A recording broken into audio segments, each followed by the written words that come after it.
The belief that biological sex or gender are social constructs, merely the product of social norms and not biology, has made its way into Canadian and American classrooms, courtrooms, bathrooms, and boardrooms. This social movement has coincided with a substantial increase in the number of children receiving transgender medical care. Between 2017 and 2021, the number of children known to be on puberty blockers or cross-sex hormones more than doubled. During the same period, the number of children diagnosed with gender dysphoria tripled.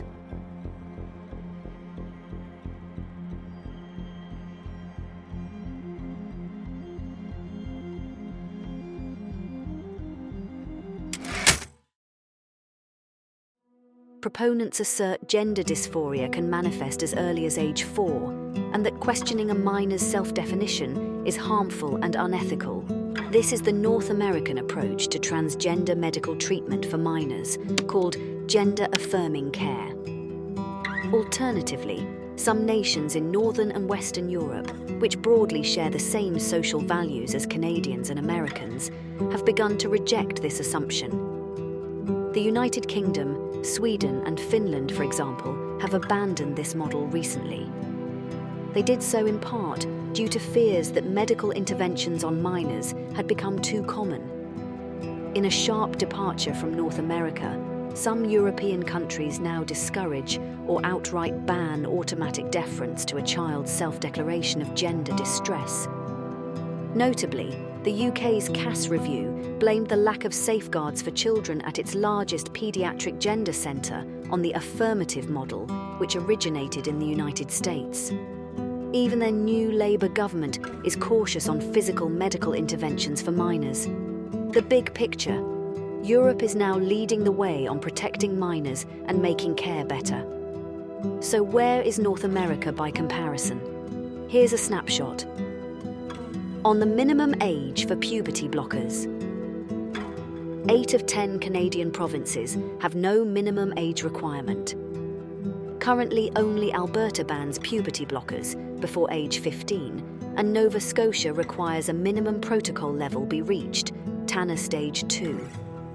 Of European countries sampled, only Iceland and Ireland have no minimum age requirement for puberty blockers, with parental consent, with France requiring minors to reach a certain protocol level. Other nations such as the United Kingdom and Sweden now have banned or paused puberty blockers for minors under age 18. In most US states, puberty blockers cannot be prescribed before age 18 without parental consent. On the minimum age for cross-sex hormones, 7 of 10 Canadian provinces have no minimum age requirement.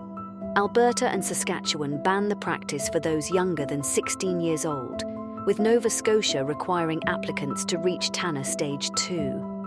In European countries sampled, only France and Denmark have no age restrictions.